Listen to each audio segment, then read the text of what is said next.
अब देखो हम बहुपद शुरू करते हैं। बीजीय व्यंजक, बीजीय व्यंजक में बहुपद क्या होता है?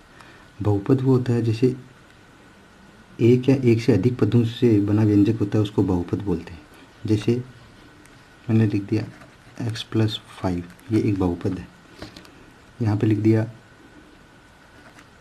4a² ये भी एक बहुपद है।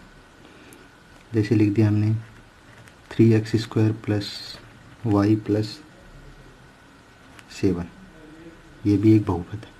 तो ये बहुपद है। एक या एक से अधिक पद, यानी इनको पद बोलते हैं, एक पद और दो पद। ये एक पद है, इसमें तीन पद है। तो एक से पद ज़्यादा पद हो गए, इसमें एक ही पद है, इसमें दो पद हैं, इसमें तीन पद है। एक या एक से ज़्यादा पदों से मिलकर जो बनता है, व्यंजक बनता है, उसको बोलते हैं बहुपद। तो ये बहुपद की परिभाषा हुई। अब पदों के आधार पर, ये पद है ना, इनको बोलते हैं एक पद दो पद। पदों के आधार पर बहुपद कितने प्रकार का होता है? एक पदी बहुपद। एक पदी बहुपद में क्या होता है? केवल एक ही पद होता है, इसमें केवल एक पद होता है। जैसे हम उदाहरण लेते हैं कि लिख दिया 2xy, अगर मैंने इसको इतना भी बड़ा लिख दिया तो ये एक ही पद माना जाएगा। और ये इसमें अगर इतना लिख दिया, जैसे 7x लिख दिया, तब भी एक पद है। ये ऐसे लिख दिया 5, तो भी एक पद है। ये अलग अलग, ये अलग अलग है, तो एक पद है। पद एक होगा वो एक पदीय बहुपद होता है। द्विपदीय बहुपद में क्या होते हैं? इसमें होते हैं दो पद, तभी ये द्विपदीय होगा। द्विपदीय में क्या करना है? द्विपदीय में दो पद हो जाएंगे। जैसे मैंने लिख दिया 2x+5, ये द्विपदीय है। यहाँ पे लिख दिया x+y, ये द्विपदीय है। यहाँ पे लिख दिया a+7b, ये द्विपदीय है। त्रिपदीय बहुपद में क्या होते हैं? तीन पद होते हैं, तीन पद।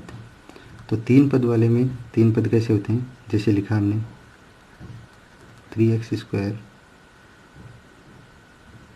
+ 2x + 5, ऐसे। ये एक पदीय बहुपद, ये त्रिपद बहुपद होगा। ऐसे भी लिख सकते हैं a+b + 5, ये भी एक त्रिपदीय बहुपद होगा। तो इसमें त्रिपदीय बहुपद इस तरह से होता है। अब देखो रेखिक बहुपद। अब रेखिक बहुपद इस तरह से होता है। रेखिक बहुपद होता है जिसमें जो चर राशि होती है उसकी घात एक होती है। चर और अचर क्या है ये मैं आपको यहीं से क्लियर कर देता हूँ। चर है ये जिसका मान हम बदल सकते हैं। x y z a b c होता है, उसको हम चर लेते हैं। अचर वो होता है जिसका मान हम बदल नहीं सकते। एक होता है चर और एक होता है अचर। अचर का मान फिक्स होता है, यानी कांस्टेंट वैल्यू होती है, यानी इसका मान हम बदल नहीं सकते। और इसका मान होता है वो बदल सकते हैं, यानी चर x की वैल्यू कुछ भी हो सकती है, x का मान कुछ भी हो सकता है। यहाँ पे हमको नहीं पता, लेकिन पाँच का मान 5 ही होगा, 5 का मान कुछ अलग नहीं होगा। तो यहाँ पे ये चर वैल्यू है और ये है अचर, और ये चर है। तो चर और अचर में ये फर्क होता है। तो रेखीय बहुपद में क्या होता है? जिसमें चर राशि की घात एक होती है। जैसे इसके बारे में आगे भी बताऊंगा मैं। जैसे लिखा कि x+5, अब इसमें चर क्या है? x है, तो x की घात कितनी है? 1 है। तो इसका मतलब क्या है? ये रेखीय बहुपद है। इसकी घात कितनी है? 1। चर राशि की घात कितनी? 1। इसके बारे में आगे बात करेंगे हम। और शून्य बहुपद। शून्य बहुपद क्या होता है? जिसमें सारे पद, सभी पदों के गुणांक शून्य होंगे। जैसे गुणांक क्या होता है उसके बारे में भी हम बात करें। जैसे ax³ 0x³ -0x² + 0 लिख दिया, तो ये क्या है? सभी जीरो हैं इसके अंदर, तो क्या बन जाएगा? शून्य बहुपद हो जाएगा। ये रेखिक बहुपद। रेखिक बहुपद में घात एक होती है, उसको बोलते हैं। अब एक खास बात और बहुत ज़्यादा इम्पोर्टेंट भी है, कभी कभी ये क्वेश्चन में आ भी जाए तो कंफ्यूज नहीं होना आपको। कैसे नहीं? कि किसी बहुपद में किसी चर राशि, चर की घातांक ऋणात्मक या शून्य भिन्न है तो वह व्यंजक बहुपद नहीं होगा। क्या कहना चाह रहे हैं? किसी बहुपद में किसी चर की घातांक ऋणात्मक या शून्य भिन्न है तो वह व्यंजक बहुपद नहीं होगा। चर क्या बोला मैंने? जिसका मान हम बदल सकते हैं। जैसे x y z a b c जो होता है उसको चर बोलते हैं। उसकी घात ऋणात्मक यानी माइनस में नहीं होनी चाहिए घात, वो या फिर भिन्न है वो शून्य नहीं होनी चाहिए, शून्य भिन्न नहीं होनी चाहिए, तो वो व्यंजक नहीं होगा। अगर ये हो गई ऋणात्मक हो गया या शून्य हो गया तो वो क्या हो जाएगा? बहुपद नहीं होगा। अब इसमें देखते हैं। शून्य एक या भिन्न, भी अलग अलग भिन्न। देखो कैसे करते हैं। अब इसमें बात करते हैं फर्स्ट वाले में। इसमें इसका मतलब है कि y की घात कितनी है, y की घात है 1/3 प्लस वाई क्यूब। तो ये क्या है, बहुपद नहीं। इसकी घात, इसमें शून्य की जगह आप लिख सकते हो शुद्ध, शुद्ध बहु। शुद्ध का मतलब जैसे भिन्न, भिन्न नहीं होनी चाहिए यहाँ पे। ऋणात्मक या इसको उठाई दो, ऋणात्मक या भिन्न है तो वह व्यंजक बहुपद नहीं होगा। जैसे y की घात 1/3 आ गई प्लस वाई क्यूब है, इसका मतलब ये बहुपद नहीं है। और इसमें इसकी घात क्या है, ऋणात्मक है, तो ये भी क्या होगा, बहुपद नहीं होगा। जैसे इसकी घात ऋणात्मक होने का मतलब क्या होगा, 1/x³ आ गया, प्लस क्या है x² है, तो ये भी क्या होगा, बहुपद नहीं होगा। क्योंकि इसकी घात ऋणात्मक है और इसकी घात भिन्न है। तो किसी भी बहुपद में चर की घात भिन्न नहीं होनी चाहिए और ऋणात्मक भी नहीं होनी चाहिए। ऋणात्मक है तभी वो बहुपद नहीं होगा, भिन्न है तभी वो बहुपद नहीं होगा। ये ध्यान रखना है, इस टाइप का क्वेश्चन आ सकता है। अब देखो इसके आगे,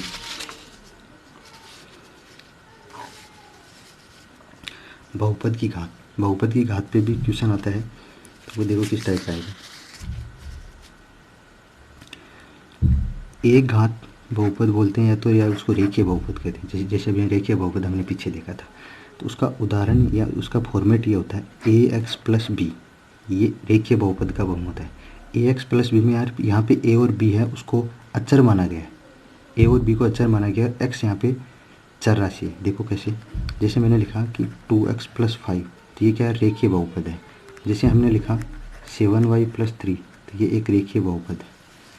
और जैसे हमने लिया कि x + 3, तो ये भी एक रेखीय बहुपद है। कैसे, क्योंकि यहाँ पे जो चर है, चर की घात कितनी है, 1, x की घात 1 है, इसका मतलब रेखीय। y की घात 1 है, रेखीय बहुपद होगा। x की घात 1 है, इसका मतलब रेखीय बहुपद होगा। इसको एक घात बहुपद या रेखीय बहुपद बोलते हैं। अब द्विघात में देखो, द्विघात में ये फॉर्मेट होता है ax² + bx + c। उसका भी उदाहरण देते हैं। तो इसमें घात कितनी होती है, इसमें घात 2 होती है। इसमें घात कितनी होती है, इसमें घात होती है 1। उदाहरण, जैसे द्विघात बहुपद में घात होती है 2, तो इसका उदाहरण लेते हैं। जैसे उदाहरण क्या है, जैसे लिखा x² + का 7x + 5, यह आ गया, ये द्विघात बहुपद है। दूसरा लेते हैं कुछ, दूसरा ये हो गया जैसे 2x² + 5x + 3, ये एक द्विघात बहुपद हो गया। मतलब इसमें घात क्या है, इसमें क्या है, चर क्या है, x है। देखो इसमें यहाँ पे x नहीं आएगा, ये इतना ही है। x² + 7x + 5, x² + 7x + 5, यानी इसमें चर क्या है, x है, तो x की घात कितनी आ गई, 2 आ गई। इसमें भी चर क्या है, x है, x की घात कितनी आ गई, 2। कुछ और लेते हैं, y², यानी 3y² + 7x + कुछ ले लिया 5, ये y होगा यहाँ पे, यानी चर समान होना चाहिए। यहाँ पर भी y है, यहाँ पर भी y है। अब y की अधिकतम घात कितनी है, 2 है, तो ये भी कितना होगा, इसमें घात 2 है, इसमें भी घात 2 है, और इसमें भी घात कितनी है, 2 है। तो मतलब 2 घात वाले को क्या बोलते हैं हम, द्विघात बोलते हैं, द्विघात बहुपद। अब त्रिघात में बात करते हैं। त्रिघात बहुपद का उदाहरण ये होता है जैसे ax³ + bx² + cx + d। अच्छा, एक चीज़ यहाँ से, एक चीज़ और ध्यान रखना, इसमें अगर ये y² + 0y + 3 कोई ऐसे भी कुछ होता है ना, तो वो भी बहुपद होगा, द्विघात बहुपद होगा। क्योंकि y की घात 2 है, कभी भी y की घात, y 0 नहीं हो सकता, y का स्क्वायर होना जरूरी है, तभी द्विघात में आएगा। अब यहाँ पर देखो, इसका उदाहरण लेते हैं, 2x³ + 7x² + 3x + 4, ये इस तरह से है, वो तो क्या आ गया, ये त्रिघात बहुपद आ गया। अब उसके बाद 2x³ plus 7x² plus 3x plus 4, ये तो क्या हो गया, त्रिघात बहुपद हो गया। लेकिन इसी में ऐसा लिखा हुआ था x² प्लस 4x प्लस 3, ये भी त्रिघात होगा, क्योंकि इसमें जो चर राशि है उसकी अधिकतम घात कितनी है, 3 है। लेकिन कभी भी ये बोल दिया जाए कि 0x³ plus x² plus x plus 4, तो ये त्रिघात नहीं होगा, ये क्या बन जाएगा, चतुर्घात बहुपद। चतुर्घात बहुपद में फॉर्मेट होता है ax⁴ plus bx⁴ plus cx⁴ plus dx plus e, इस तरह का फॉर्मेट होता है। जैसे मैं लिख रहा हूँ अभी कि लिखा हमने 3x⁴ plus 2x⁴ plus 4x² plus 5x plus 7, इस तरह से कोई एग्जाम्पल हमने दिया। इस तरह का फॉर्मेट होता है।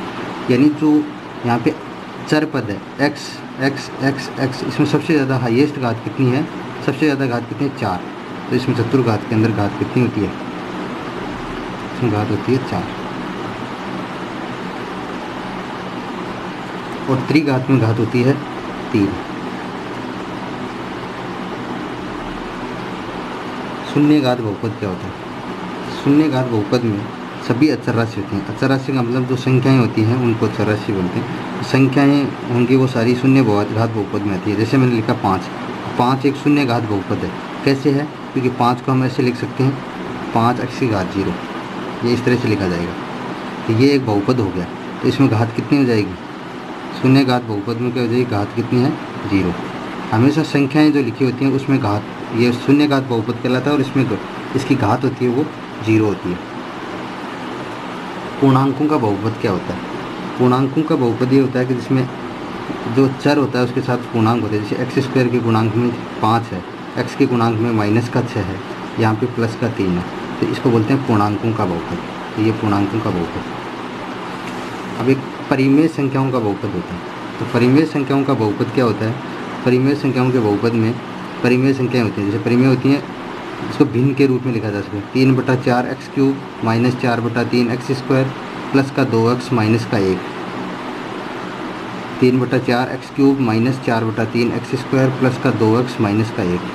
ये परिमेय संख्याओं का बहुपद है, क्योंकि परिमेय संख्याएँ ये हैं।